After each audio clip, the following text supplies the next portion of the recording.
You're listening to the WrestleHavoc podcast on YouTube, where we discuss everything in and outside of the squared circle. We talk all that goes on in the realm of WWE and AEW every week. And now, here's your host, the one that will give you a reality check on pro wrestling, Flamin' Ricky DeReyes. This is the WrestleHavoc podcast. What's up, everybody? It is Flamin' Ricky DeReyes, right here on Episode 8 of the WrestleHavoc podcast, of course, where we discuss everything in and outside of the squared circle. Make sure to like and subscribe for more content, and as the frickin' referee would say, ring that damn bell for more notifications. We got a lot of things to talk about right here on Episode 8 of the show. We are going to be talking about Kenny Omega's contract status with AEW and if he will sign with WWE. That was a big topic last night on social media. Vince McMahon wants reportedly $9 billion for the WWE sale. Ring of Honor finally gets its weekly television announced, and it's going to be at Universal Studios. It is going to be a taped show. We have information here right here on the show. Plus, in our main event, we are going to be giving you guys my Elimination Chamber 2023 pay-per-view predictions. It is going to be an amazing show, in my opinion. Montreal, the crowd was hot last night for Sami Zayn. If you guys haven't checked out my SmackDown review, the link will be in the description of this video. But again, man, Elimination Chamber is a show that I'm very, very, very excited about. We only got 5 matches on the card.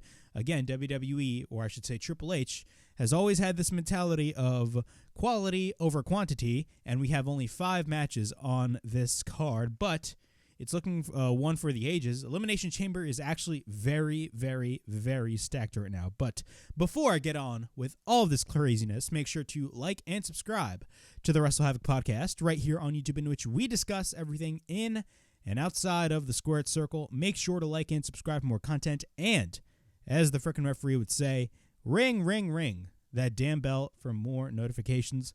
Also, the WrestleHavoc podcast is also available on audio platforms. It is available on Apple Podcasts, Spotify, Anchor, and Google Podcasts. So if you guys want to listen to the WrestleHavoc podcast in audio format, it is available on all of those platforms.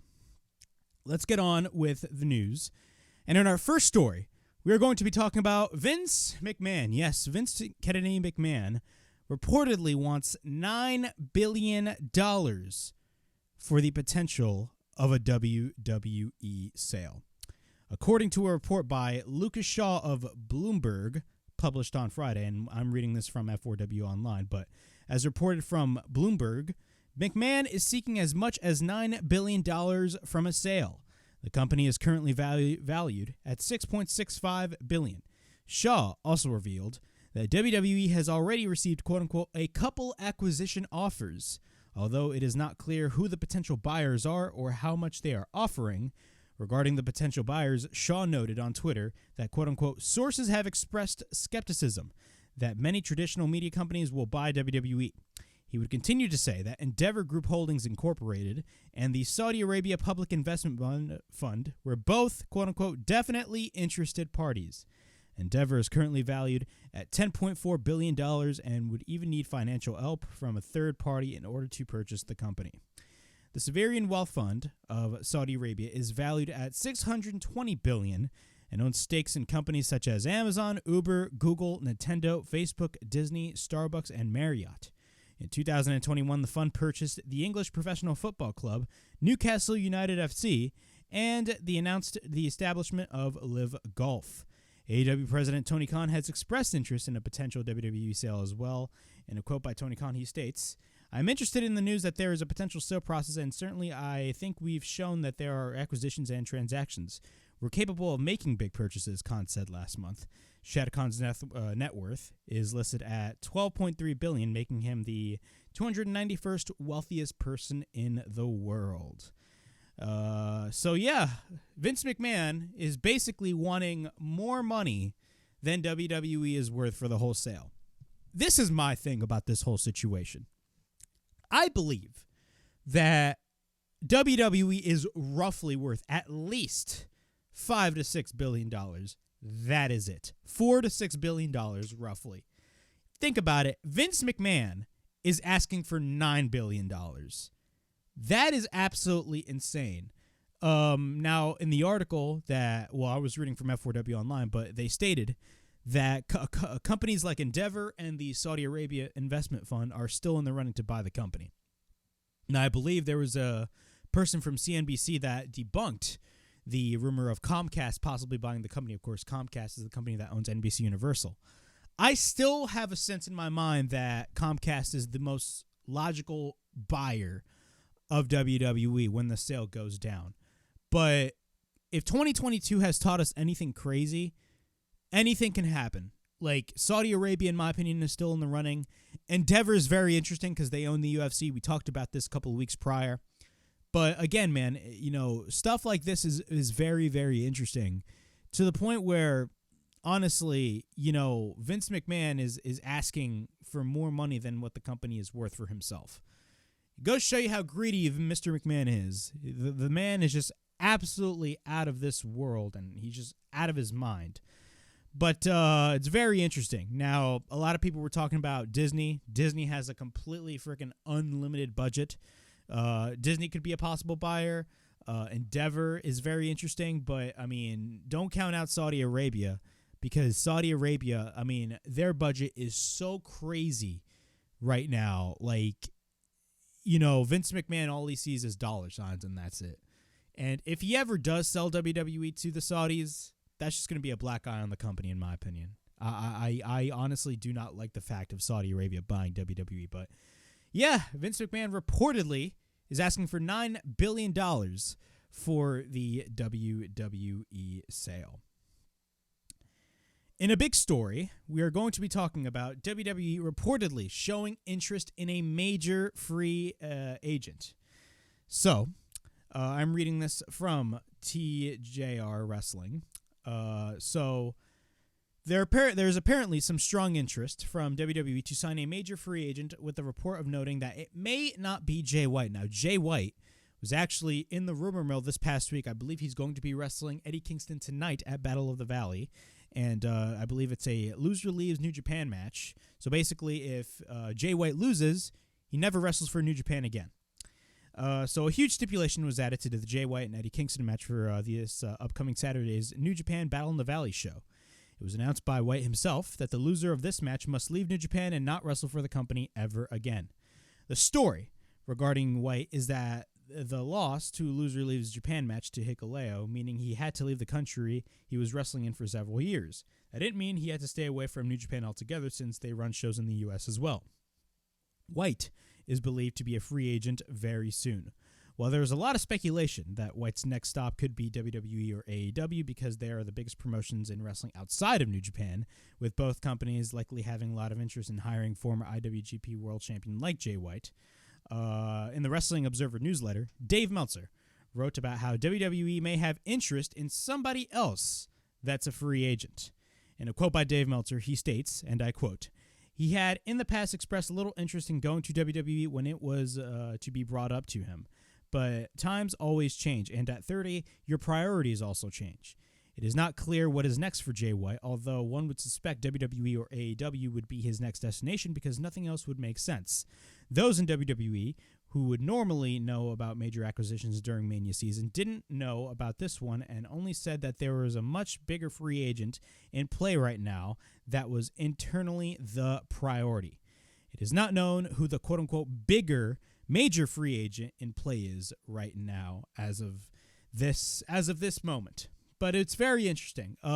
Again, Jay White was in the rumor mill, and I believe he is set to believe it is said to believe that Jay White is leaving New Japan and possibly moving to the States and signing with either WWE or AEW. Where do I think Jay White lies in this whole situation? I think Jay White, look, he could easily go to AEW, but you'd have a lot of people say that he would possibly get lost in the shuffle. You can say that, but at the same time, with the guy of Jay White, this guy's a main event caliber talent, but don't count out WWE. I think if you think about really Jay White, WWE could easily sign Jay White and make him a main event act on the show. I think Jay White definitely can have the attention of WWE. But the real question is, who is this major free agent? Now, this was coming around the same time where Fightful actually reported that WWE was interested in signing Kenny Omega. This is a big story that came out by Fightful Select. I'm reading this from WrestleTalk, but the original source is Fightful. A new report has revealed that WWE believes that they can sign a top AEW star. As previously reported, an update has been provided on Kenny Omega's contract with his status with All Elite Wrestling. Despite an option in the contract for the injury time allowing AEW to extend his deal, Omega's contract is still reportedly up in the near future. Fightful Select has provided an update on WWE's interest in the former AEW World Champion, noting that several in the company believe that they have a chance to land Kenny Omega. The report also notes that Omega had a positive relationship with WWE, especially with Triple H when discussing the potential of heading to the company in late 2018. After this, ultimately, when Omega's deal with New Japan ended in early 2019, he signed with All Elite Wrestling as a performer and an EVP. Although there have been heavy AEW accusations regarding contract tampering, WWE sources told Fightful that they don't believe that this was the case with Omega specifically. So you're basically admitting that you were doing contract tampering, but not really with Kenny Omega. We will have further updates on Kenny Omega's AEW contract situation when they become available. It's very funny, when the whole report or when, the whole rumor mill, when Dave Meltzer was talking about how, Jay White was not really that big of a signing and WWE wanted to sign a bigger name than Jay White, this story of Kenny Omega starts to come out. This is crazy. What are my thoughts? Now, I believe that there's more time added to Kenny Omega's contract because of the amount of time he took off on his injury, because keep in mind, he wrestled, I believe, the match before he got injured, or not before he got injured. He wanted to take time after he dropped the title to Hangman at Full Gear back in 2021. He took time off from November of 2021 at least all the way to August of last year. So if you think about it, that's November, December, January, February, March, April, May, June, July, like around 10 months. Around 10 months right there. So I believe there's more time added to Kenny Omega's contract. But do I think Kenny Omega will sign with WWE once his contract is up? Now, it's not official. People need to hold their flames and take this shit with a grain of salt, because as soon as a report like this comes out, everybody goes nuts. It's not official. But what do I think Kenny Omega will sign with WWE when his contract is up? I'm going to give you guys a hot take right here. No. I do not think so. Number one, if he did sign with WWE, let's be honest with ourselves. If Kenny did sign with WWE, it would be a major blow to AEW, no doubt about it. Cody was one thing last year, but losing Kenny is a major loss for AEW, because if you think about it, Kenny and the Bucks, along with Cody, started this whole company from scratch, and now they're moving on to WWE. You can also say that, is there really anything to do with Omega? You can say, no, there really isn't. But honestly, for me, I think there's a lot more for Kenny Omega on the plate for AEW. I think, I'm honestly wanting there's a lot of potential other feuds that Kenny Omega hasn't had, like an Omega MJF feud, a lot of other feuds. What's the status with the whole CM Punk situation? Is CM Punk going to come back and work with the Elite? That's, everybody's speculating on that scenario as well. But again, it's very interesting. If Kenny did go to the WWE, for a fact that the Bucks is following him, because wherever Kenny goes, the Bucks will go. And if Kenny ever did go to the WWE, it's going to be a major blow on AEW's side, because if you think AEW, you think of guys like the Elite, because those guys started the company from ground up, along with Cody, along with Tony, everybody else. So it's going to be a major blow if Kenny, does go to the WWE. But I don't think we should be talking about that right now, considering the fact that I genuinely believe that there's more time added to Kenny Omega's contract. Plus, they are also the current AEW World Trios champions, along with the whole elite, that being the Young Bucks and Kenny. But it's a very interesting scenario. Another thing we also need to think about is Kota Ibushi. Kota Ibushi, where does he lie? Because he's also a free agent right now, and he is in the rumor mill. Is he going to sign with WWE, and is he going to sign with AEW? The thing about Triple H is not Vince McMahon. When he was running NXT, he signed almost every top wrestler in the independents besides the elite. And you guys know, before AEW started, like a month before AEW started, Triple H was fighting very, very, very hard to bring in Cody and the Bucks and Kenny. He was fighting very hard for them. But eventually, he didn't get what he wanted, and the Bucks and Kenny and Cody eventually started up AEW. Could this be a different scenario? I don't know. But Kota Ibushi is very different. Of course, I believe Kota Ibushi is best friends with Kenny Omega, and he is also in the room room. We do not know where he is going to go. Honestly, I believe that Kota Ibushi will go to AEW. I think he's best fit for AEW rather than WWE. But if you think about Triple H, I mean, Triple H did bring in Kota Ibushi for the Cruiserweight Classic, so don't count out Triple H in these types of scenarios. But, you know, it's interesting. I feel like it all depends on, I genuinely believe, I may be wrong, don't quote me on this. It all depends on Kota Ibushi's status. If Kota ends up going to AEW, then Kenny is staying. But that's just me. But I genuinely believe that Kenny Omega is going to be staying with AEW for the near future. I may be personally wrong. Again, if there's anything that 2022 has taught us, is that anything can literally happen.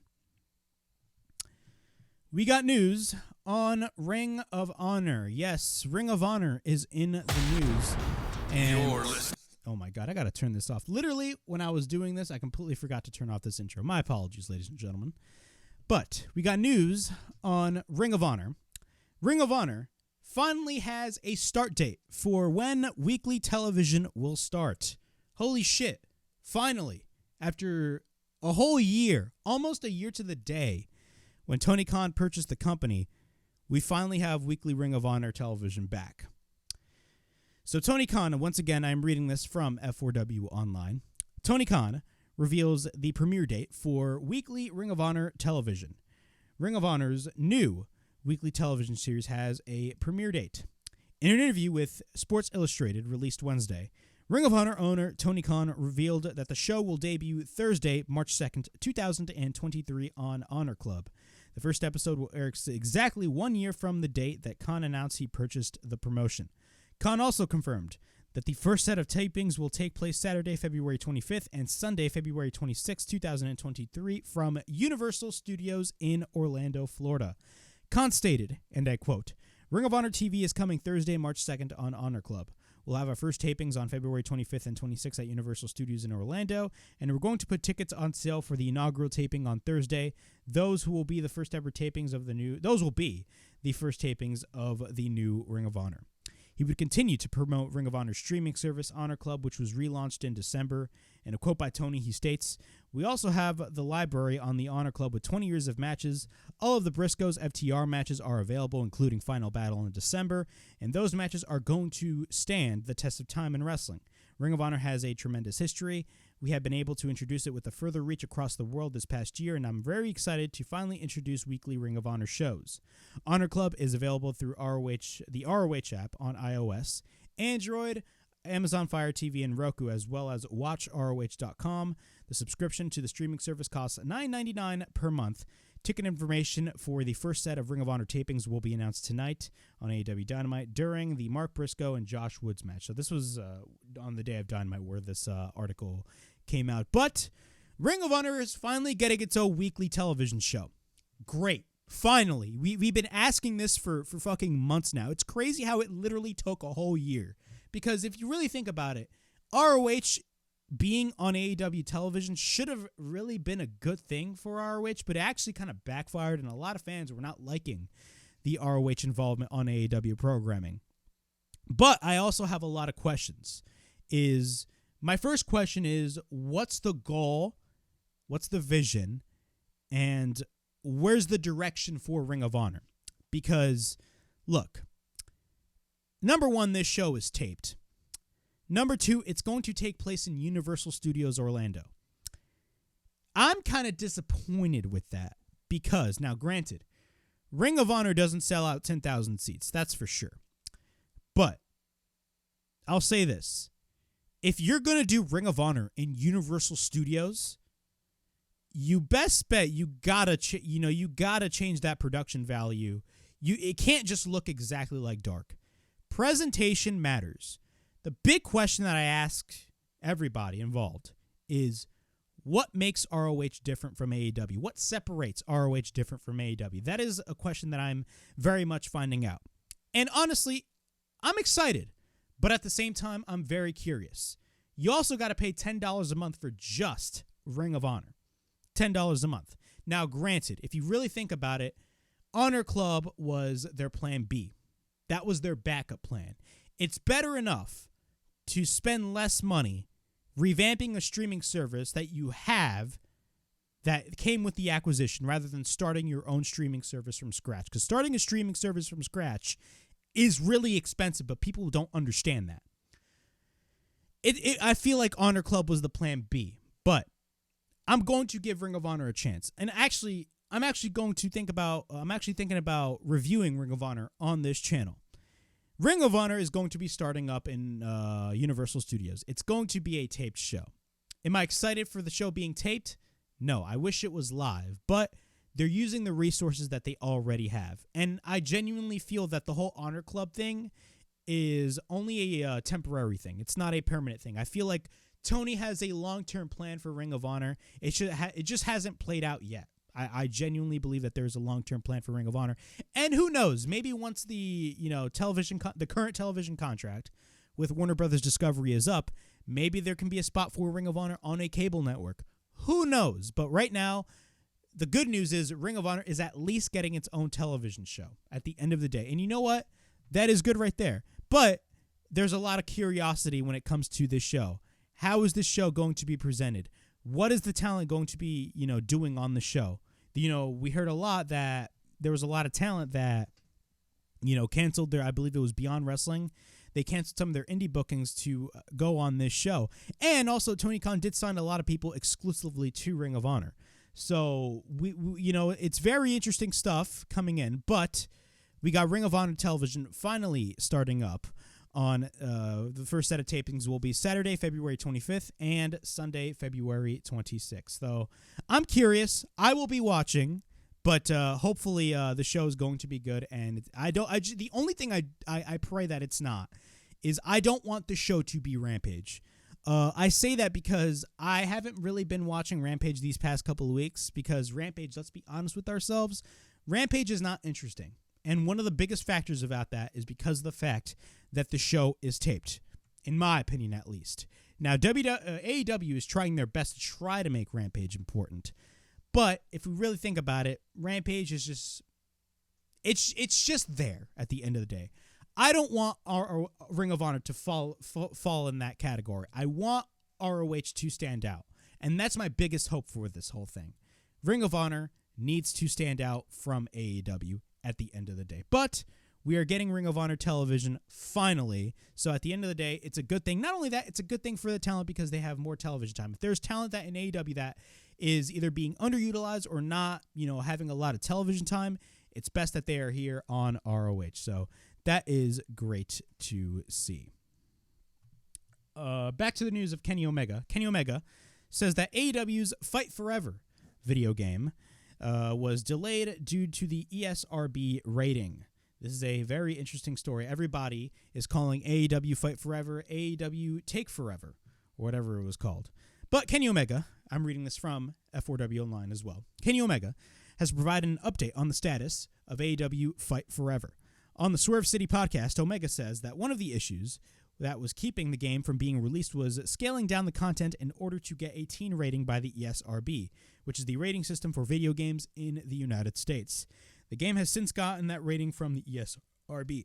In a quote by Kenny Omega, he states, "It does suck because the rating has held us back a little bit because we really wanted to get it out," Omega said.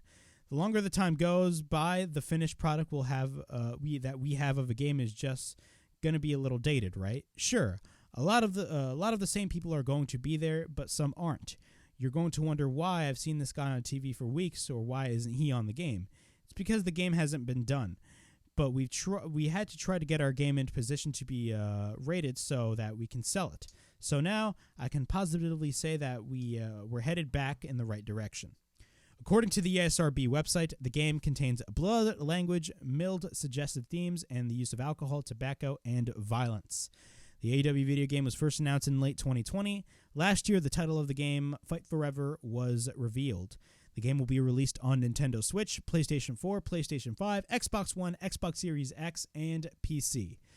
That's great. I feel like, now, I'm not a video game expert. I don't play a lot of video games, to be quite honest with you, because when I play video games, I tend to get bored. But when I was a kid, I played wrestling video games all the time, and I'm more of an arcade type of guy rather than a simulation type of guy. Everybody's excited for 2K23, and I looked at the graphics. The graphics look absolutely amazing. But what are my thoughts on this? Look, the more time you take on this game, the better the game will be at the end of the day. Because the more time you have on the game, just take your time.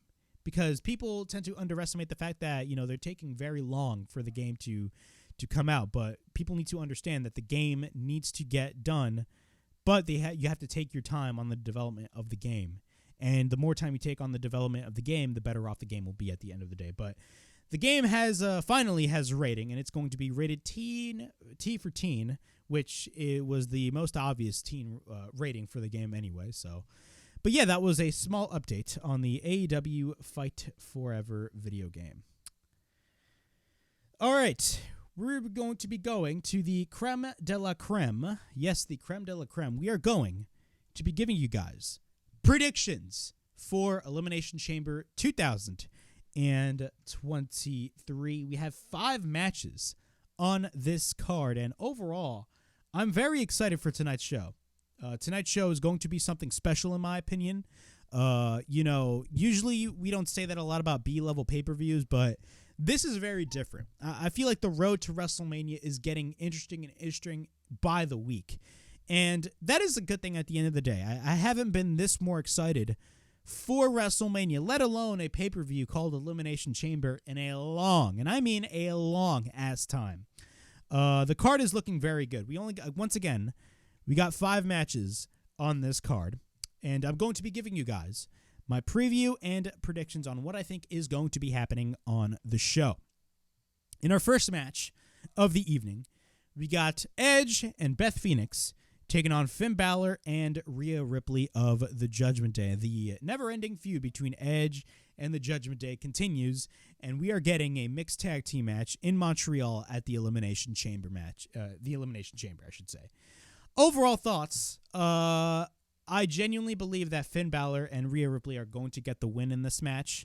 And, with the help of the rest of the Judgment Day, I believe it all depends on the match placement. But I genuinely believe that Judgment Day is going to have the rest of Judgment Day, I should say, is going to have some sort of involvement in this match. And we're going to be getting Finn Balor and Rhea Ripley getting the win, which will then lead to the blow-off match at WrestleMania, which is a one-on-one match between Edge and Finn Balor, most likely inside Hell in a Cell. But, yeah, man, this Judgment Day and Edge feud, I've been really enjoying. If there's one thing I can say about Judgment Day is that Judgment Day is on a freaking roll right now. There's one thing good I can say about Raw. It's the booking of Judgment Day. Judgment Day has been looking very, very, very strong throughout these past couple of months. And I honestly think that Finn Balor and Rhea Ripley are going to be getting the win, which will then lead us to Edge versus Finn Balor inside Hell in a Cell at WrestleMania. We got one big-ass match, which critically, the match itself was kind of criticized because it was really not that good throughout the past couple of times that they did it. But we got Brock Lesnar versus Bobby Lashley. Now, clearly, you would think that they would do this match. You would think that they would do this match at WrestleMania, but they did not hold back. They wanted to do this match at the Elimination Chamber. Mainly because of the fact of Bray Wyatt. Because on SmackDown, Bray Wyatt basically called out whoever, wins the match between Brock Lesnar and Bobby Lashley. He basically wants them and says that they better run, possibly teasing a match at WrestleMania. Most likely Brock Lesnar versus Bobby Lashley. Who do I think is going to be winning this match? I genuinely believe Brock Lesnar is going to be winning this match, but if we really think about it, with the inclusion of Bray Wyatt in this whole scenario, I genuinely believe that either Bray Wyatt is going to come in and cause Brock Lesnar the match, Or Brock Lesnar's just going to get a clean finish, or I should say Bobby Lashley's just going to get, once again, a clean finish, which I do not see happening at all. And then we just get Brock Lesnar versus Bray Wyatt at WrestleMania. But after that Bray Wyatt promo last night on SmackDown, I'm very curious to see what they do with this match. I thought the build of this match was relatively good, in my opinion. You know, the build up to the matches were fantastically done. But the matches themselves definitely, you know, need work. You know, the last match that they had was kind of disappointing. And if you ask me, I believe their last match was at Crown Jewel, I believe. But I remember their last match was pretty disappointing. But hopefully that is not the case here. But who do I see winning this match? Honestly, after Brock Lesnar losing to Bobby Lashley, wait, who? I completely forgot who won that match.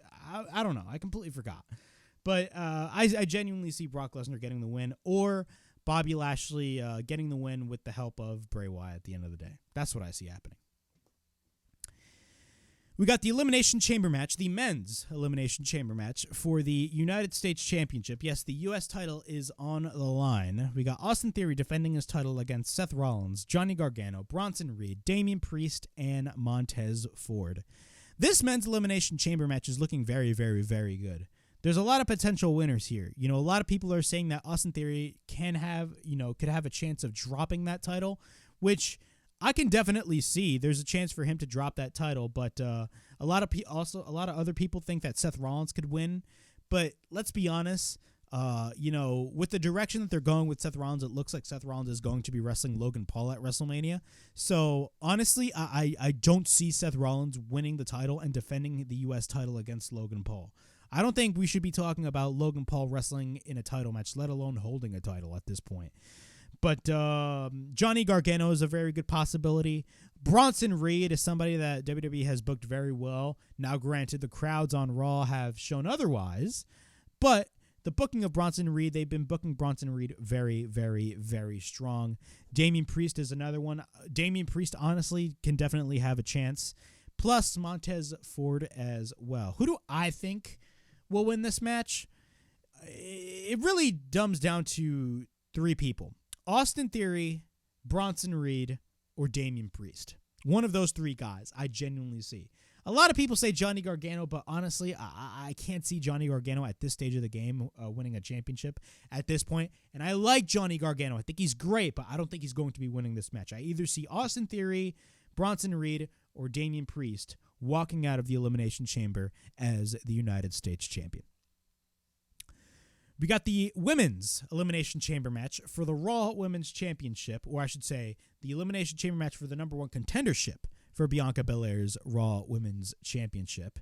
And it's going to be Asuka taking on Liv Morgan, taking on Raquel Rodriguez, taking on Nikki Cross, taking on Natalya, and Carmella. I'm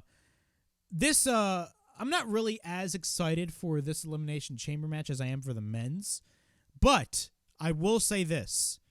It's pretty obvious who the winner should be, and it's not even close. Everybody talks about Raquel getting the win, Nikki getting the win, Natalya, Carmella, Liv Morgan. There's only one person who should win that Elimination Chamber match and face Bianca Belair at WrestleMania, and that is Asuka. Period. Asuka should win this Elimination Chamber match, no buts or ifs. She goes on to WrestleMania. She wrestles Bianca Belair. She beats Bianca Belair and wins the Raw Women's title. It's that simple. That's what you do. This new version, I should say, of Asuka, or the older version of Asuka that they're bringing in on WWE television, is done so well that you just have to give her that main event push. We haven't seen Asuka like this in a long-ass time. She was a killer in NXT, but then when she went to the main roster, especially these past few years, she was kind of like treated as a comedy joke, in my opinion. But honestly, Asuka needs to win this match, period. No buts or ifs. Asuka needs to win, go on to WrestleMania, and beat Bianca Belair for the Women's Championship.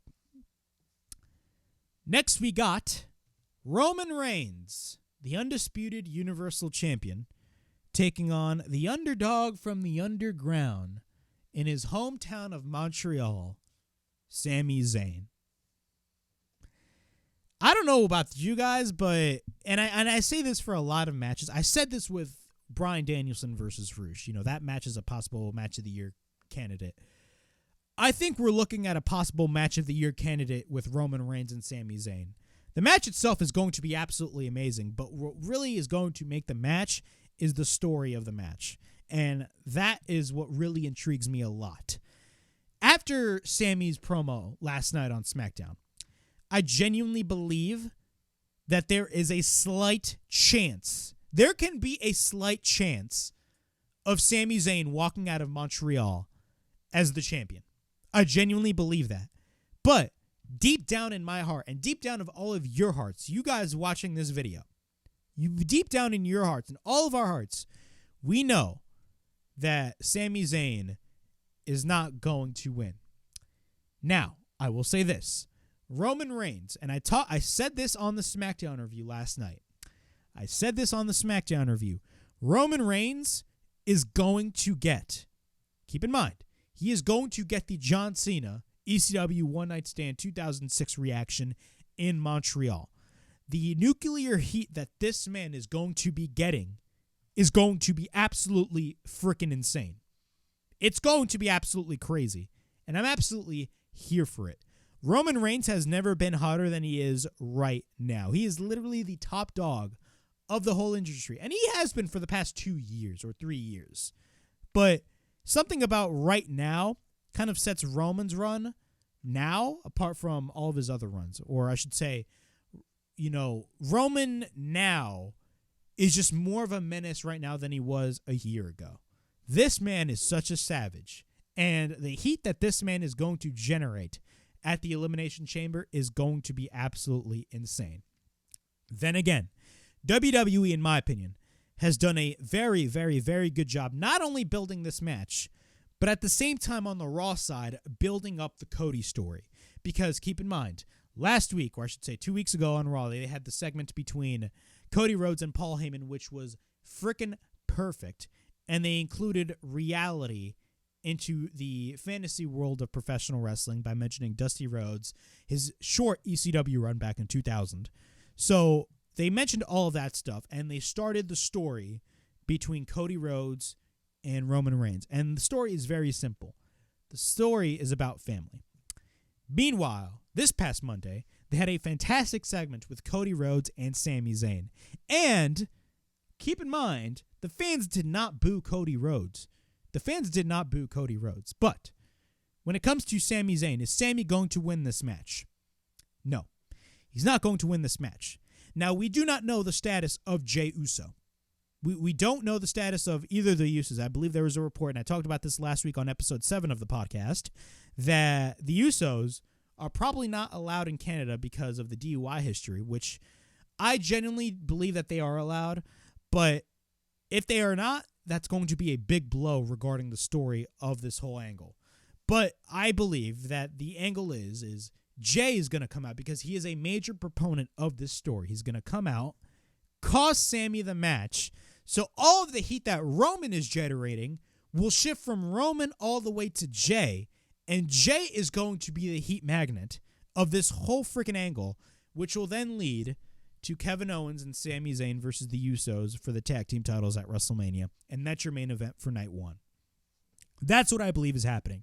But Roman is retaining those titles whether you like it or not. But at the end of the day, it is the right decision to go.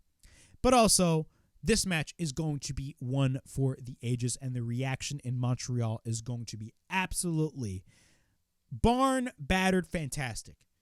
If there's anything that last night in that main event segment has taught us is don't count out Sami Zayn. Sami Zayn has a slight chance of actually beating Roman Reigns. Now, there was reports about WWE talking about changing plans for WrestleMania. What those plans are, I have absolutely no idea. But I think that they should stick to the plan regarding Jey Uso, in my opinion. But we're just going to have to wait and see what the hell happens at the pay-per-view. But, yeah, that was my Elimination Chamber preview and predictions. Overall, I'm very excited for this show. I think that this show is going to be amazing. And with 5 matches on the card, we're possibly looking at a match of the year contender when it comes to Roman Reigns and Sami Zayn. But yeah, that was episode 8 of the WrestleHavoc podcast right here on YouTube, in which we discuss everything in and outside of the Squared Circle. Please like, subscribe, comment down below, push that bell for notifications, and be on the lookout for more videos right here on YouTube. And if you guys want to listen to the WrestleHavoc podcast in audio format, it is available on all of those platforms as well. But please like, subscribe, comment down below, push that bell for notifications, and be on the lookout for more videos right here on the WrestleHavoc podcast. And as always, it is Flamin' Ricky DeRays, signing out. I'll see you guys tomorrow for the Elimination Chamber 2023 pay-per-view review. See you guys later.